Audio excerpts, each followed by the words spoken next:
Assalamualaikum warahmatullahi wabarakatuh.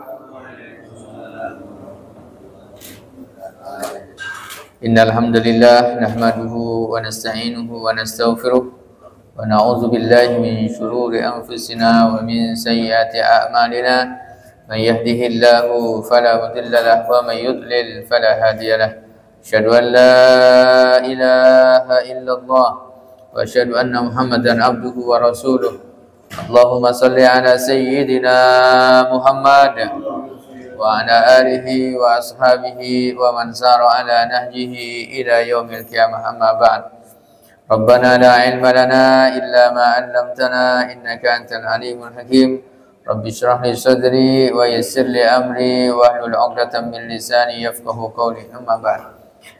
Hadirin hadirat yang dimuliakan Allah Subhanahu wa taala, alhamdulillah wa syukurillah, pada subuh yang cerah ini Allah Subhanahu wa taala memberikan kesempatan pada kita semuanya bisa hadir di Masjid Fastabiqul Khairat dalam rangka melaksanakan sholat subuh secara berjamaah, dilanjutkan mengikuti kajian. Semoga hadirnya kita di majlis ini, dosa-dosa kita diampuni oleh Allah Subhanahu wa taala. Yang sakit diberikan kesembuhan oleh Allah Subhanahu wa taala. Wabil khusus ada di antara jamaah kita yang sedang sakit koma nih Pak ya, belum sadarkan diri, atas nama Bapak Hantoni Jaini bin Abdullah. Bapak Hantoni Jaini bin Abdullah sedang di rumah sakit kota, belum sadarkan diri. Sudah berapa hari Pak? Hari kedua ini ya. Nah, kita berdoa kepada Allah, mudah-mudahan Allah Subhanahu wa taala memberikan kesembuhan kepada beliau, mengangkat penyakitnya, dipulihkan kembali dan disadarkan sebagaimana sedia kala. Ada hadhihi niyah wa ala kulli niyatin shalihah. Al-Fatihah. A'udzubillahi minasyaitonir rajim. Bismillahirrahmanirrahim. Alhamdulillahirabbil alamin arrahmanir rahim maliki yaumiddin. Iyyaka na'budu wa iyyaka nasta'in. Ihdinas siratal mustaqim, siratal ladzina an'amta 'alaihim ghairil maghdubi 'alaihim waladdallin.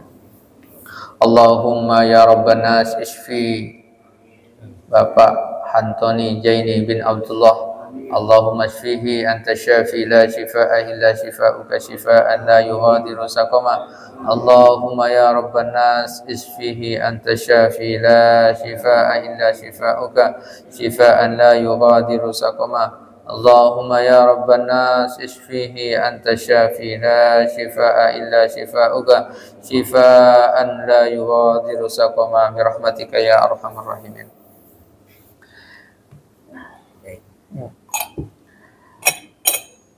Alhamdulillah wa syukurillah, pada subuh ini kita akan lanjutkan kajian kita. Masih kita akan mentadabburi surah Al-Baqarah ayat yang keberapa? 77 ya. 77 sampai 80 insyaallah. Bismillahirrahmanirrahim. Ayat yang ke-77 ini dari surah Al-Baqarah masih menjelaskan tentang karakter ya orang-orang Yahudi, di mana mereka banyak menyembunyikan kebenaran di hadapan Rasul sallallahu alaihi wasallam. Mereka membuat makar, bagaimana berusaha untuk memadamkan cahaya dakwah Rasul sallallahu alaihi wasallam. Kemudian Allah Subhanahu wa taala sampaikan, awala ya'lamuna anna Allah ya'lamu ma yusirruna wa ma yu'linun.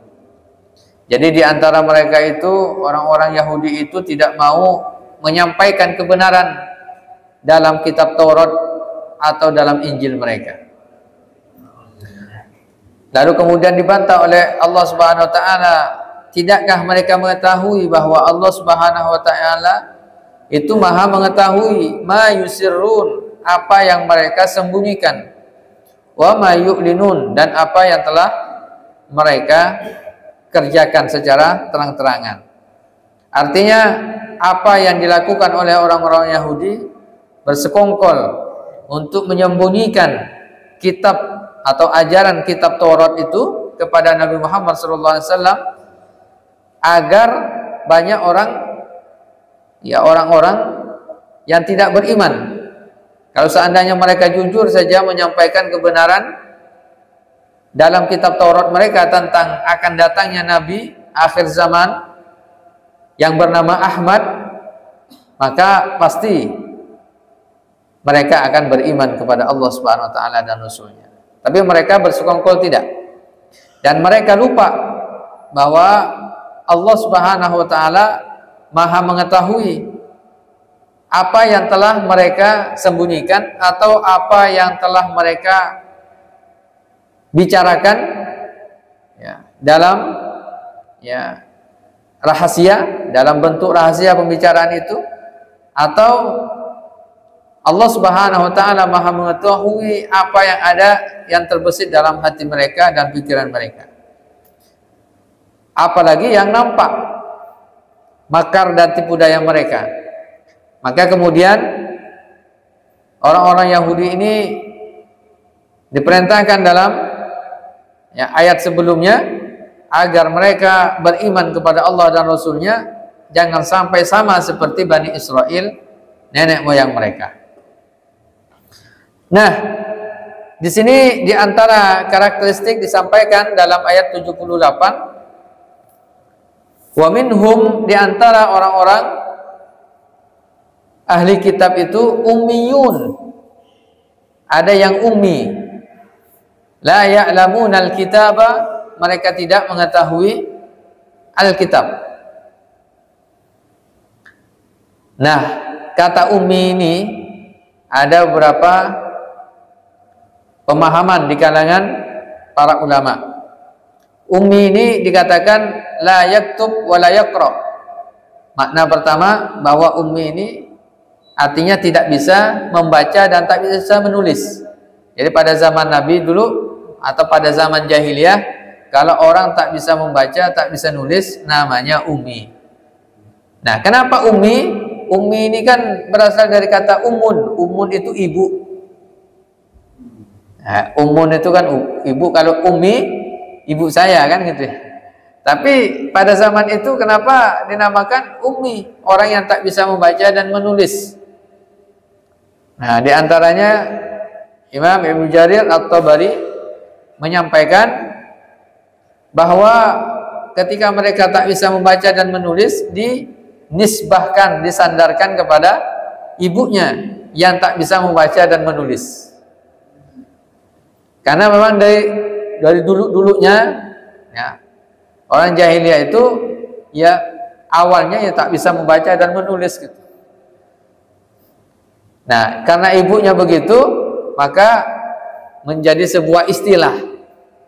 Ummi itu orang yang tak bisa membaca dan menulis, sama seperti ibunya. Gitu. Nah, ini yang makna masyhurnya seperti itu. Nah, ummi juga artinya dikatakan orang awam. Makna yang kedua, ummi ini maknanya adalah orang awam yang tidak mengetahui apa saja, ilmu pengetahuan. Sama seperti wa minhum ummiyun, di antara mereka itu ada yang ummi. Artinya apa? Mereka tidak mengenal kitab kitab Taurat. Karena ini bicara tentang orang-orang Yahudi. La ya'lamunal kitab. Nah, orang yang tidak mengenal kitabnya itu ummi.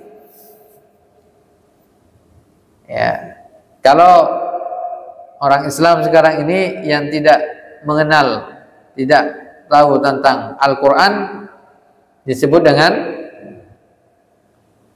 kalau sekarang ini disebut dengan awam. Jadi awam. Illa amani, mereka tidak mengenal kitab Taurat kecuali amani. Amani itu apa?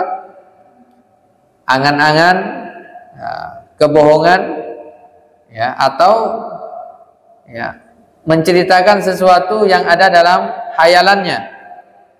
Wa inhum illa yazunnun, dan mereka itu apa? Tidaklah mereka itu illa yazunnun, kecuali mereka hanya menduga-duga, berprasangka. Nah, inilah yang kemudian disampaikan oleh Allah Subhanahu wa taala lebih jelas lagi. Mereka tak mau beriman padahal mereka mengenal Rasul sallallahu alaihi wasallam dari tanda-tandanya.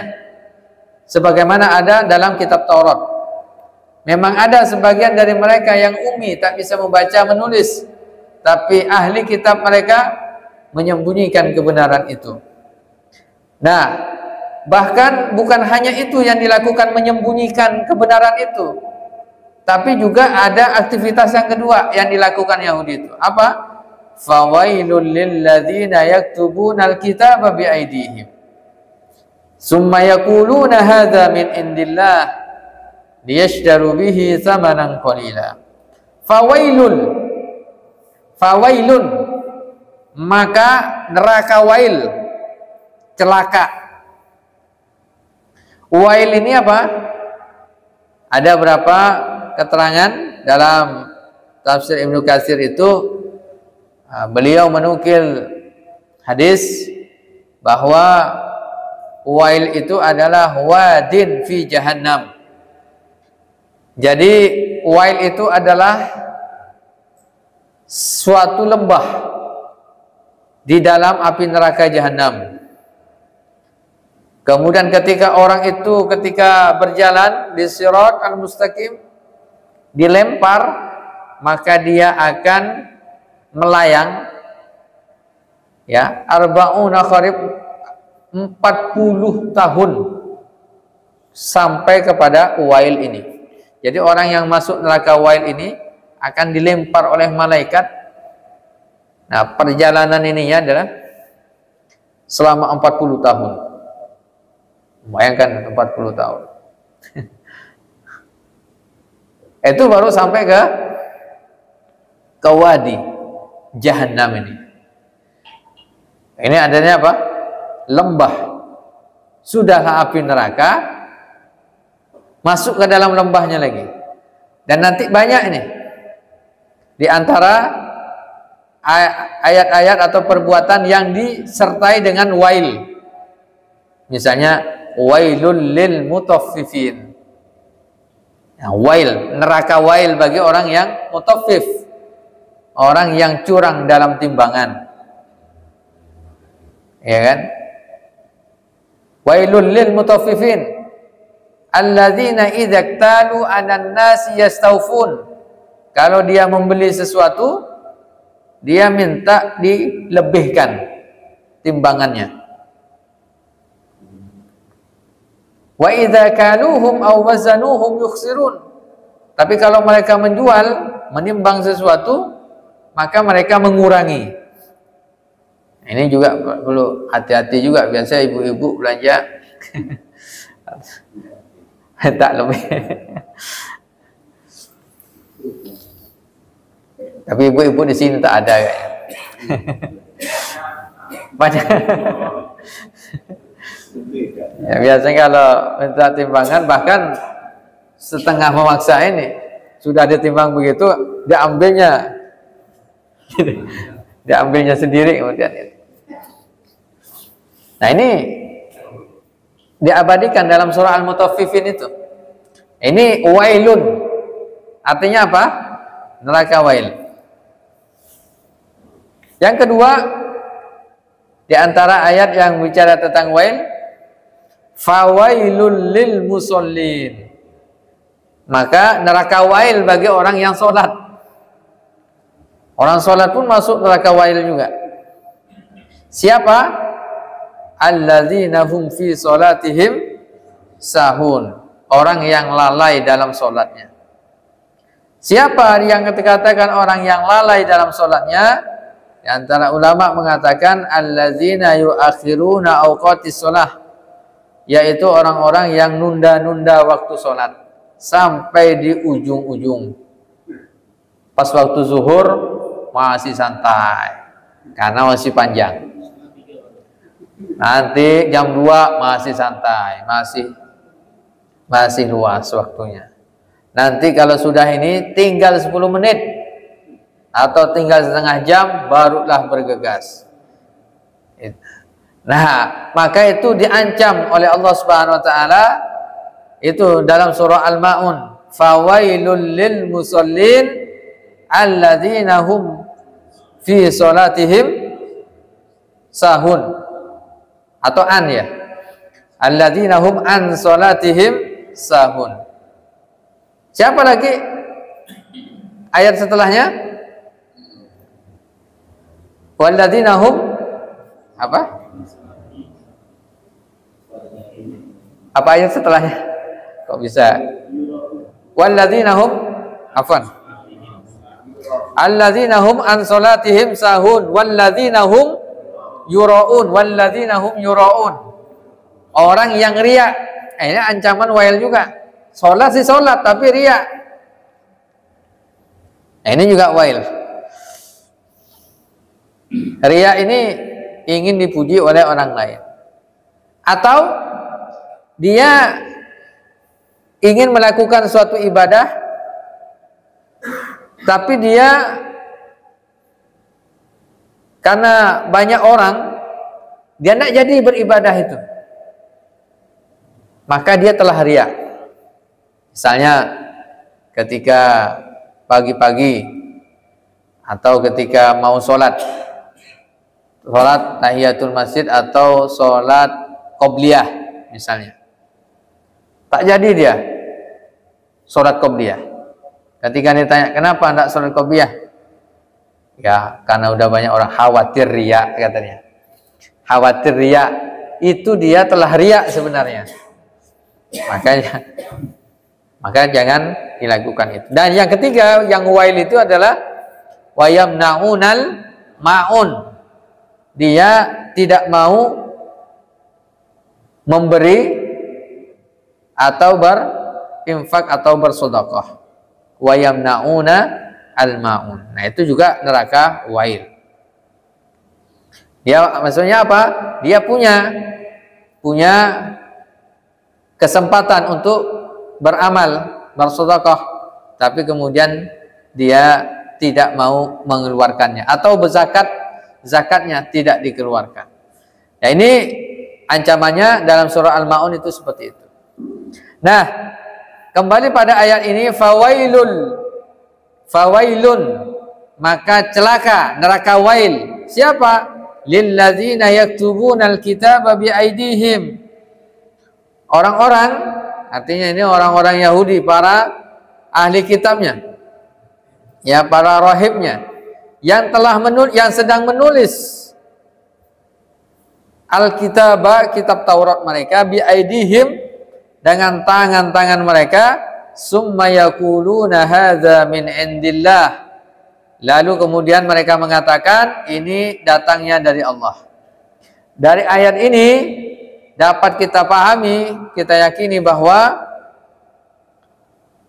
kebiasaan mereka itu adalah mendistorsi atau menyelewengkan, merubah isi kitab suci mereka.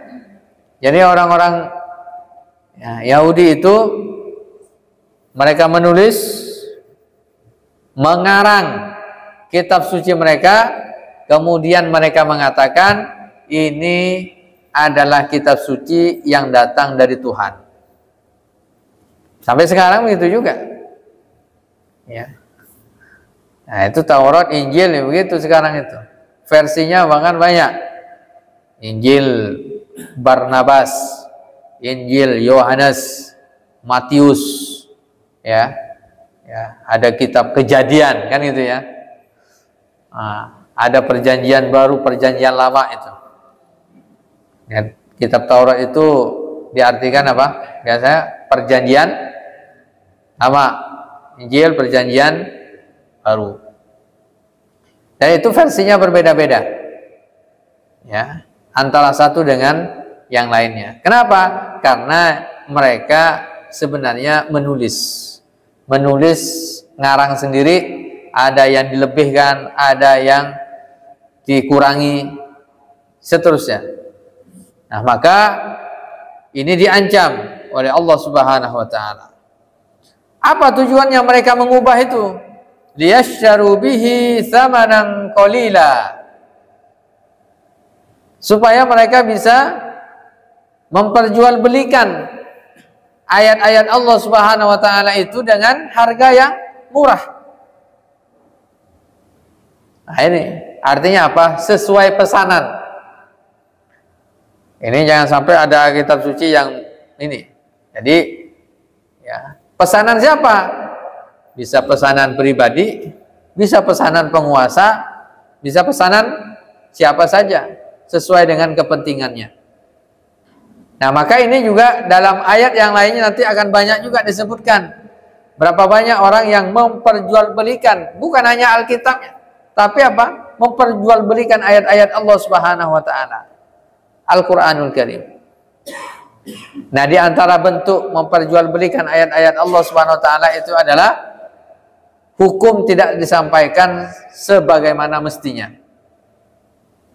Hukumnya haram tidak dikatakan haram. Kan gitu ya. Misalnya nih, di antara memperjualbelikan ayat-ayat Allah. Nah, misalnya ini adalah sebuah kezaliman, misalnya suatu perbuatan dikatakan zalim nih. Tapi kemudian di mana dicari para dianggap para pakar di bidang agama, lalu kemudian apa? Coba carikan ayat atau hadis yang bisa melegalkan perbuatan ini gitu. Hukum, coba cari hukumnya yang bisa melegalkan hukum.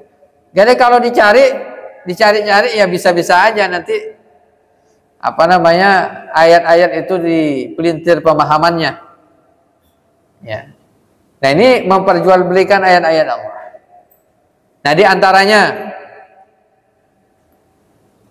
ada berapa kasus itu. Ada yang mencari-cari dalil dibolehkannya pacaran atau dibolehkannya berzina dengan pembantunya. Nah, itu pakai dipelintir pakai ayat budak. Karena budak itu boleh katanya. Dan sekarang itu bahaya itu. Maka melegalkan. Tujuannya apa? Sesuai pesanan. Sesuai dengan keinginannya. Sesuai dengan hawa nafsunya. Dia tukar ayat-ayat Allah Subhanahu wa taala. Ada perbuatan zalim, kemudian dicari alasan-alasan supaya tidak dikatakan zalim. Ya, penipuan atau misalnya korupsi atau hal-hal yang lain. Melegalkan yang atau mengharamkan yang halal atau menghalalkan yang haram.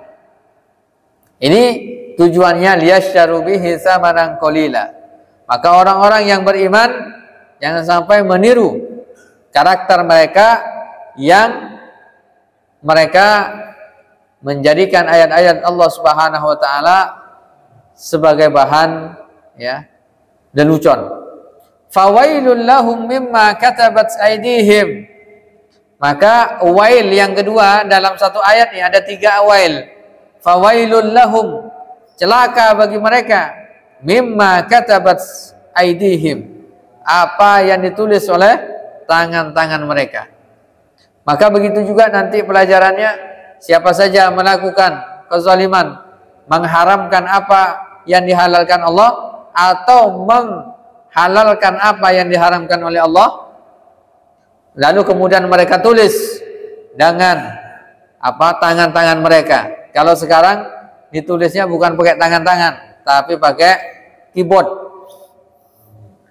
HP, internet, di smartphone, kemudian di komputer, di laptop, ditulis tuh, hukum-hukum yang menyimpang, aturan-aturan yang menyimpang dengan tangan-tangan mereka. Maka kata Allah, fawailul lahum, mereka tidak menegakkan kebenaran. Wa wailul lahum mimma yaksibun. Dan yang ketiga wailnya di sini, neraka wail bagi mereka mimma yaksibun, dari apa yang mereka telah sedang kerjakan. Yang mereka kerjakan, perbuatan itu adalah perbuatan yang menyimpang, maka tidak diperkenankan untuk dilakukan. Neraka wail itu artinya apa? Orang yang menulis, orang yang membantu tulisannya, yang menyebarkannya, ya kan? Kemudian yang mencetaknya, ini juga sama. Maka ada ancaman di sini. Ya, terkena semuanya. Sama seperti orang yang dalam memproduksi keburukan, minuman, khamar misalnya. Dalam hadis itu disebutkan, khamar itu terlaknat dari 10 penjuru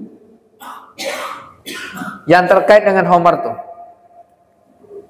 Siapa? Siapa saja?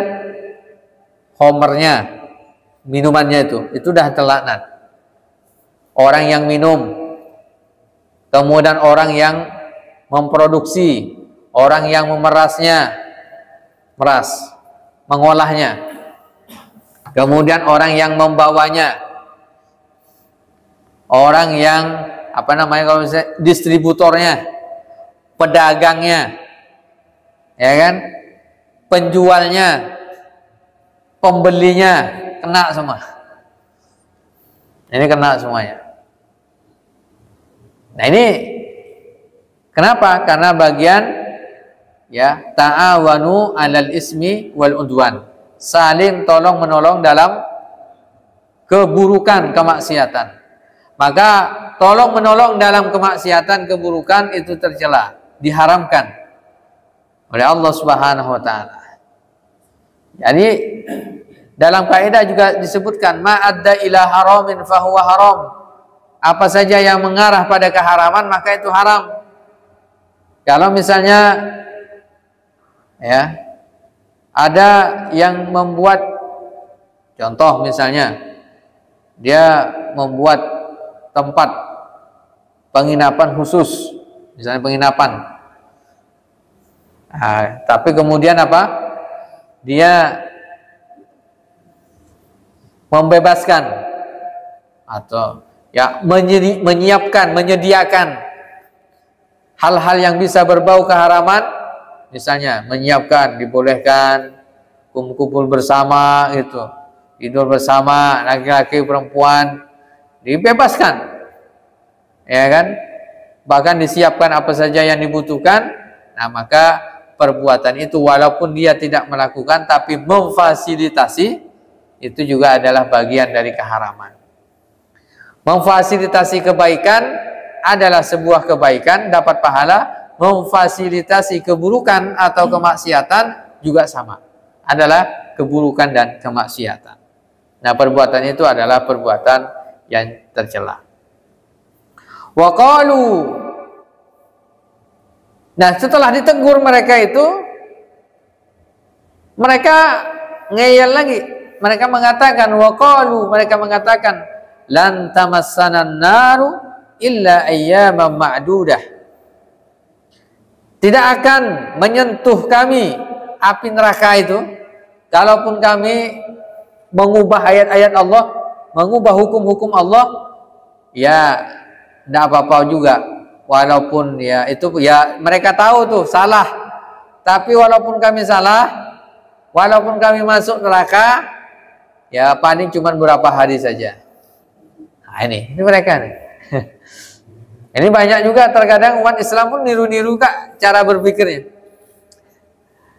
Tidak apa-apalah ya melakukan maksiat, ya masuk neraka paling sehari 2 hari kan.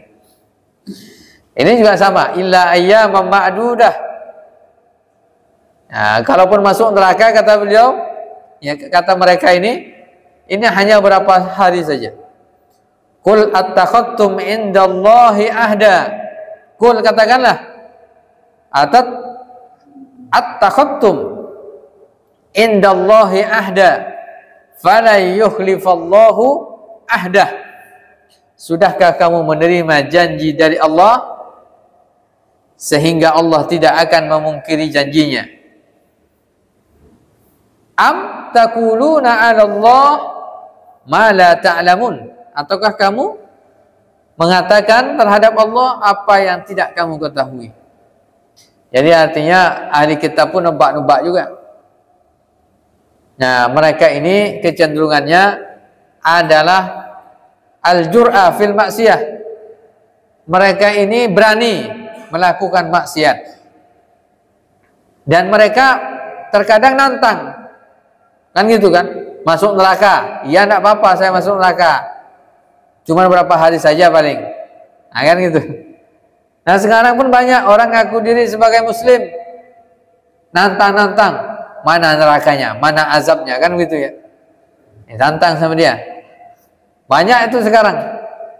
Bahkan dia videokan nantangnya, nantang azab Allah. Mana sampai sekarang tak ada azab Allah, kata dia. Ya, mana nerakanya, surganya mana? Mereka mempertanyakan itu, mengolok-olok ajaran Allah Subhanahu wa taala. Kata Allah, ini karena belum sampai saja janji ajalnya. Nanti kalau sudah sampai, barulah dia mengetahui. Ya, di alam kubur, di alam barzakh, dan di akhirat kelak. Dan mereka ini adalah bagian amtakuluna 'ala Allahi ma la ta'lamun. Mereka keseringannya adalah mengatakan sesuatu atas nama Allah, sesuatu yang tidak diketahui mereka. Nah, ini menjadi sebuah pelajaran bagi kita semuanya agar tidak sama seperti karakternya orang-orang yang tak beriman kepada Allah, karakternya Bani Israel, karakternya orang-orang yang mendustakan Allah dan Rasulnya. Terakhir, bala man kasaba sayyi'atan. Bala, ya, benar. Man kasaba sayyi'atan, ya, hal yang mereka kerjakan, yang mereka katakan itu sebenarnya adalah perbuatan yang tidak benar. Ya. Man kasaba sayyi'atan, siapa saja kasaba sayyi'atan, yang berbuat dosa, wa ahatat bihi khati'atuhu, dan kesalahan-kesalahannya telah dihapus atau meliputi, ya. Barang siapa berbuat dosa dan dia telah diliputi oleh dosanya, man kasaba sayyi'atan wa ahatat bihi khati'atuhu, siapa saja yang melakukan kejahatan, melakukan kemaksiatan, dan kejahatan kemaksiatan itu telah, ya, menyatu dalam dirinya. Artinya dia sudah diliputi maksiat, sudah hidupnya ada maksiat, salah terus. Kebiasaannya adalah kesalahan itu, kemaksiatan itu. Faulaika ashabun nar. Mereka itu adalah penghuni neraka. Hum fiha khalidun. Mereka kekal di dalamnya.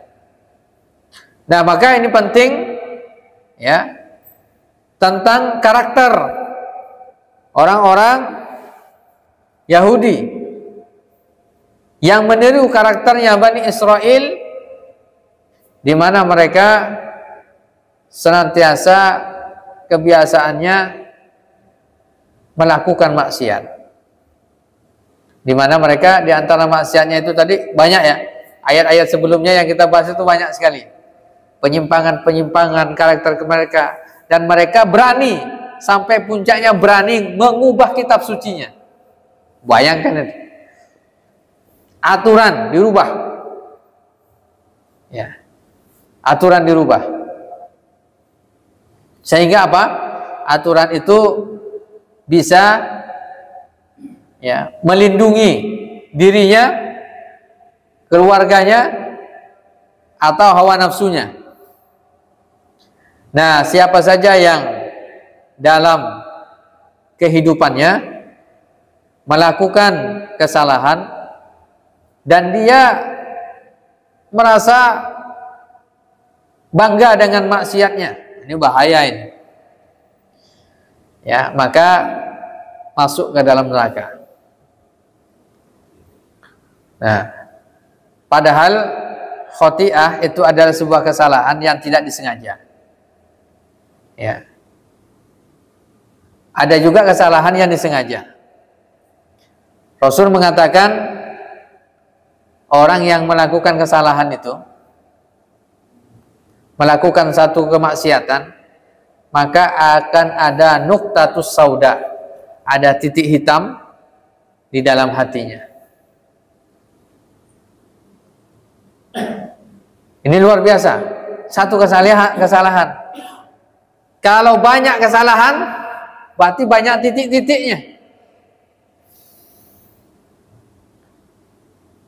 Nah, ternyata kesalahan, dosa itu di dalam hadis disebutkan seseorang itu terhalang rezekinya itu biasanya disebabkan karena salah dan dosanya kepada Allah Subhanahu wa taala. Jadi seorang itu bisa terhalang rezekinya karena dosa dan maksiat yang dilakukannya. Ya. Bahkan disebutkan kullu dzunubi, setiap kullu dzunub yuakhirullahu, setiap dosa-dosa sanksinya itu diakhirkan, ditangguhkan, minha ma yasha. Ya, jadi dosa-dosa yang dilakukan oleh manusia itu pada prinsipnya nanti ditunggu di akhir, di hari akhir, di hari kiamat, ditangguhkan, tidak dibalas langsung di dunia. Tapi ada juga nanti sebagian yang dibalas di dunia. Di antara dosa-dosa yang dibalas di dunia, di akhirat juga dapat. Ini ada berapa dosa sebenarnya? Ada berapa maksiat atau penyimpangan? Di antaranya dari penyimpangan itu adalah uquq al-walidain. Ya, illa uquqal walidain, kecuali durhaka kepada kedua orang tua. Fa innallaha yu'ajjiluh, karena Allah Subhanahu wa taala akan mempercepat sanksinya, ya, fid dunya, di dunia, atau fil hayati qoblal mamat, sebelum dia meninggal dunia udah dapat sanksi. Di akhirat pun dapat sanksi juga. Nah, banyak di antara kesalahan-kesalahan juga itu mendapatkan sanksi, dan sanksinya bisa saja tidak hanya menimpa dirinya tapi juga menimpa orang lain. Maka inilah bagian dari keterangan yang Allah Subhanahu wa taala sampaikan kepada kita, hikmah dan pelajaran yang begitu mahal, di mana Allah Subhanahu wa taala memberikan pelajaran kepada kita agar menjadi hamba-hamba yang senantiasa taat kepada Allah Subhanahu wa taala. Ini yang bisa disampaikan, mudah-mudahan bermanfaat bagi kita semuanya. Mohon maaf atas segala kehilafan. Kita berikan sesi tanya jawab. Jika ada yang mau bertanya, dipersilahkan. Waalaikumsalam warahmatullahi wabarakatuh. Pada ayat 9, hakikat apa yang dapat diambil dari penjelasan ayat tersebut yang dalam kehidupan kita sehari-hari, dalam yang pada jelas sekarang ini. Yang kedua, kalau pertanyaannya itu, di sini dijabarkan bahwa orang yang tidak kitab Allah dan diberitakan ada lima orang yang celaka. Gimana kalau kita melihat para normal, para dukun, justru banyak ustaz itu memberikan contoh yang Misalnya apakah dapat digolongkan orang yang celaka gitu, itu misalnya Ustaz memberikan doa dalam botol air putih, tapi dimasukkan sunnah Al-Quran dalam botol itu. Kedua, paranormal yaitu dukun yang membaca surat-surat Al-Quran, tapi dia implementasinya dalam pelaksanaan itu bukan pada buku itu. Itu misalnya nampak air kelapa, tapi membacakan doa-doa itu. Doa-doa, apakah ini termasuk orang yang celaka? Yang ketiga, bagaimana para pejabat yang disumpah, ya kan, para pemimpin yang disumpah atau para presiden sekalipun yang disumpah dalam Al-Quran, ya, tapi yang tidak melaksanakan sumpah disumpah dalam Al-Quran, apakah itu orang-orang yang benar juga? Waalaikumsalam warahmatullahi wabarakatuh. Ya, terkait dengan ayat ini 79, banyak ayat, banyak pelajaran yang bisa kita ambil. Nah, di antaranya itu tadi, pertama, jangan pernah ya menjual belikan ayat Allah Subhanahu wa taala. Maknanya apa? Mengganti hukum Allah yang haram menjadi halal. Gitu. Jadi kita harus memposisikan yang haram ya haram, yang halal ya halal. Nah, bahkan supaya menjadi halal bagaimana yang dilakukan? Mengubah aturan, kan gitu ya. Wah, ini aturan ini nih, ini haram nih, harus kita ubah. Ya. Nah, aturannya kalau ayatnya tak bisa dirubah, maka cara memahaminya yang dirubah. Ini kadang ini menjadi masalah juga, cara memahaminya yang dirubah. Nah, ini yang terjadi pada biasanya penafsiran-penafsiran dari jaringan Islam liberal. Nah, itu biasa ngubah penafsiran dari para ulama. Ya. Misalnya semua agama itu sama. Itu juga adalah bagian dari memperjualbelikan ayat-ayat Allah Subhanahu wa taala.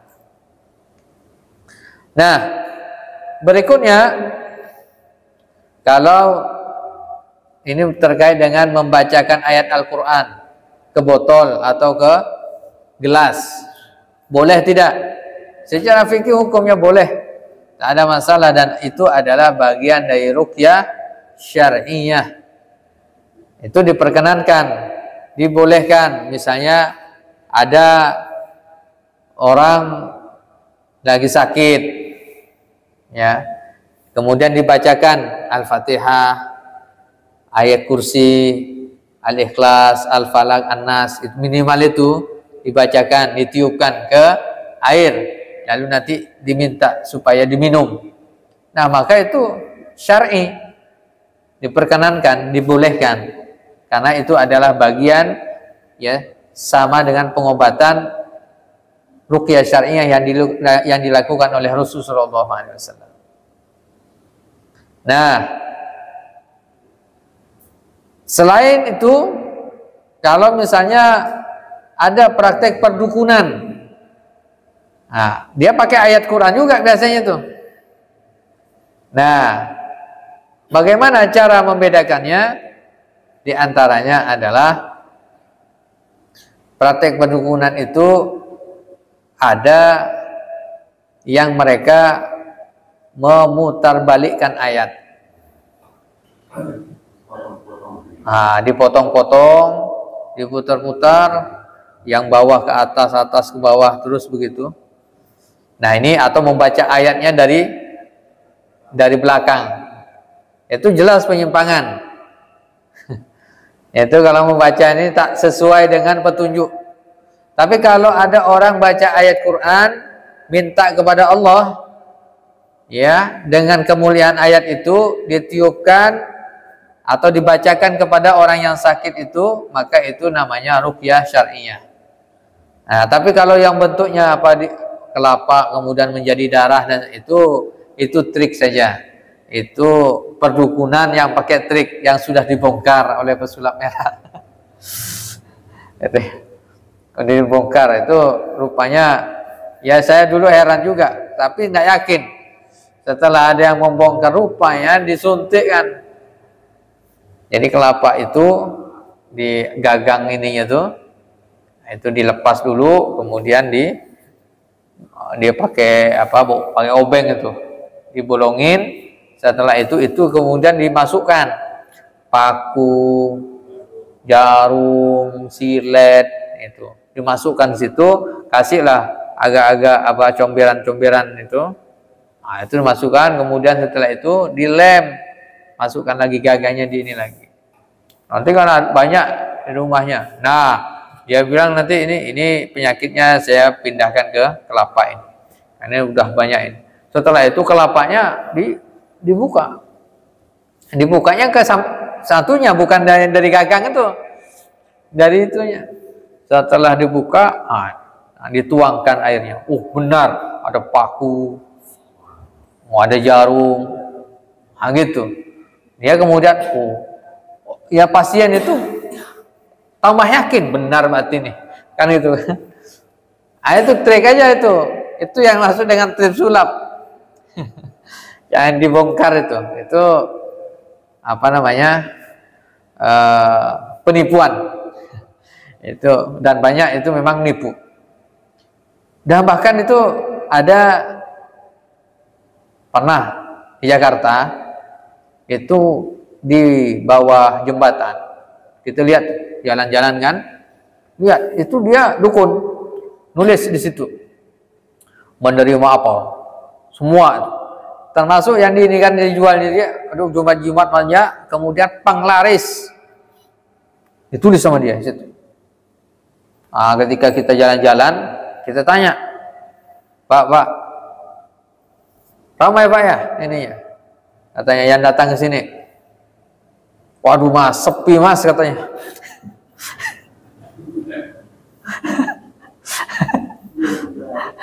Padahal di situ dia nulis itu ada penglaris.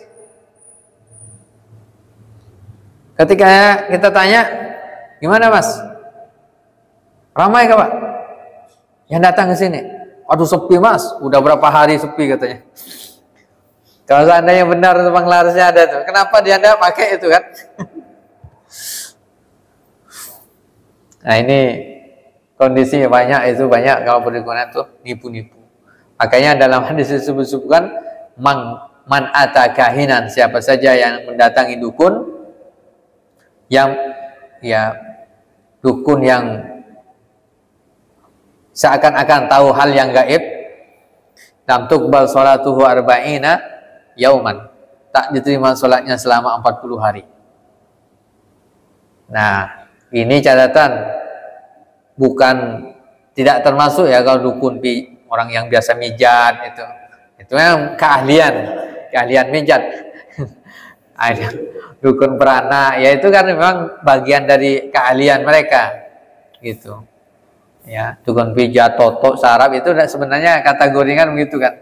Cuman sekarang itu konotasinya dukun menjadi jelek gitu ya. Yang jelas yang dimaksud di sini adalah yang bisa meramal seseorang. Nah gitu. Nah itu yang kemudian kalau kemudian dia ramal sama seperti orang yang biasa ikut-ikutan ketik rek spasi jodoh kirim ke 9 berapa itu. Nah kemudian dia yakin dengan itu. Nah, itu adalah bagian dari percaya pada perdukunan. Wallahu a'lam bishawab. Oh ya. Banyak biasanya para pejabat ketika sumpah jabatan dia pakai Al-Qur'an, mushaf di atas kepalanya. Hakim kah, ini kah? Itu tujuannya apa? Maka dia biasanya sesuaikan dengan agamanya. Agama Islam, maka disumpahnya pakai Al-Qur'an. Itu tujuannya supaya di atas dia ini ada Al-Qur'an. Filosofinya kan gitu kan. Atas dia ini ada Al-Qur'an nih. Tunduk kepada Allah Subhanahu wa taala. Ya kan? Menegakkan kebenaran gitu. Nah, ini banyak ketika itu dia disumpah pakai ayat Quran, ya setelah selesai malah melanggar Al-Quran. Itu banyak terjadi. Itu kezaliman juga itu. Banyak orang bersumpah pun atas nama Allah juga biasanya kan? Sumpah tuh. Demi Allah. Itu sumpah itu. Tambah Al-Quran lagi. Saya akan melaksanakan amanah. Ingin menegakkan keadilan misalnya. Nah, tapi kemudian memberikan kesejahteraan. Ternyata enggak kan? Misalnya begitu. Maka ini adalah sebuah kezaliman juga. Oh iya jelas. Saksi semua. Orang yang nonton saksi semua itu. Menjadi saksi semuanya. Ya. Wallahu a'lam bishawab. Masih ada? Silakan. Kalau tidak ada, kita akhiri perjumpaan kita pada pagi hari ini. Mudah-mudahan apa yang disampaikan bermanfaat bagi kita semuanya. Mohon maaf atas segala kehilafan. Kita akhiri dengan membaca hamdalah dan doa kafaratul majlis. Alhamdulillahirabbil alamin. Subhanakallahumma wa bihamdika asyhadu an la ilaha illa anta astaghfiruka wa atubu ilaika. Assalamualaikum warahmatullahi wabarakatuh.